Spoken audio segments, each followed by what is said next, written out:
They tried to hide this from you. For centuries, scholars buried the most terrifying details about Kalki Avatar. Not because they were false, but because they were too accurate. What you're about to hear was locked away in ancient texts that few will ever read. The location, the time, and the divine weapons that could change everything. And here's the truth nobody tells you. He might already be alive. Because when he awakens, the world will never be the same. If you missed part 1, stop right now and watch it first. It reveals the 5 signs that prove the prophecy has already begun. This is part 2, the birth prophecy they don't want you to know. By the end of this story, you'll question everything.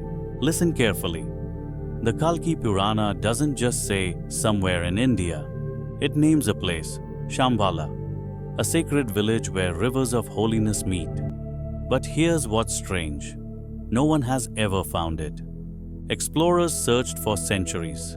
Satellites scanned every corner of Earth. It's as if the village exists, but not in our world. The scriptures say it lies between realms, protected by divine energy, hidden from mortal eyes. Kalki will be born on the 12th day after the new moon in Baisakha. That's late April or early May. His father, Vishnu Yasha, means glory of Vishnu. His mother, Sumati, means pure mind. He will be their 5th son. The moment he's born, the sky will tremble. Stars will shift into symbols unseen before. Rivers will clear. Flowers will bloom in winter. And on his tiny palms, a chakra on the right, a conch on the left, the seal of Vishnu. But darkness watches. The demon Kali, ruler of this age, senses the light piercing his kingdom. Just as Kamsa sent killers after baby Krishna, Kali sends demons to destroy the child. Yet divine power shields him. The gods veil Shambhala inside a sacred time realm. There, years pass like minutes. No evil eye can see. And in that sanctuary, the child grows, learning secrets beyond human reach. Until the day he turns 16. And an immortal warrior appears.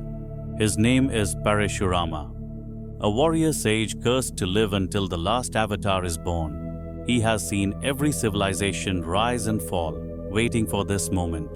When Kalki turns 16, a vision pulls him to the mountain Mahendragiri. He walks for days, guided by a power he can't understand. At the summit, a man sits in meditation. When Kalki steps forward, the sage's eyes open after thousands of years. Parashurama sees the light of Vishnu within the boy and bows. What follows is training beyond imagination. Parashurama doesn't teach him to fight. He teaches him to become the weapon, control fire with his mind, sense danger before it arrives, fight blindfolded against 100 enemies. He awakens the memories of past avatars, Rama's aim, Krishna's wisdom, Narasimha's rage. The training breaks him, rebuilds him, transforms him, until Parashurama speaks 3 words. You are ready. The heavens tremble. Lightning splits the sky. The gods descend with gifts of unimaginable power. The first gift comes from Lord Shiva, a sword called Ratna Maru, the jewel of death, forged in the fire of 1,000 dying suns. Its golden blade sings a frequency that destroys evil before it touches them. When Kalki swings it, waves of holy flame burn only the wicked, never the innocent. No material can resist it. Not steel, not stone, not even reality itself. The sword chooses its master, and for all others, it burns to dust. But this is only the beginning. From Indra, the king of gods, comes the white celestial horse, Devadatta, not a creature of flesh and bone, but pure light. Its wings shine like liquid silver as it flies between worlds, earth, heaven, and hell. It understands Kalki's thoughts and moves before his command. Together, they become the image of prophecy. Kalki riding Devadatta, sword of fire in hand, sky burning gold around them. From Yama, god of death, a bow that never misses, its arrows multiplying in mid-flight. From Agni, god of fire, armor of living flame. From Vayu, god of wind, speed beyond lightning. From Varuna, god of water, command over rains and oceans. From Kubera, god of wealth, infinite resources to raise an army of light. Each weapon has a soul. Each awakens only for the true avatar. Armed with them, Kalki becomes a living apocalypse, the divine storm of creation and destruction. But he will not stand alone. When the final war begins, 7 immortals will rise. They are called the Chiranjeevis, 7 souls who can never die until the end of Kali Yuga. Parashurama, the eternal guru. Hanuman, the devotee who still waits for Rama's return. Vibhishana, the demon who chose dharma.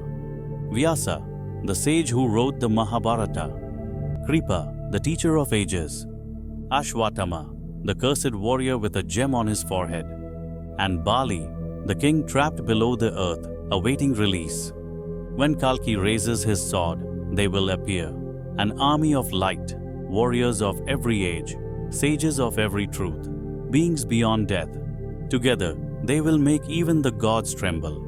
But one question remains: if they still walk among us, where are they? And if they're watching, could they be watching you? The weapons are forged. The Guru has waited for ages. The immortals are ready. Everything is set, except one thing. When will Kalki arrive? The texts speak of 5 timelines, and one is so terrifying that scholars refuse to mention it, because according to that timeline, he could already be here, walking among us, unaware of his destiny, waiting for his awakening.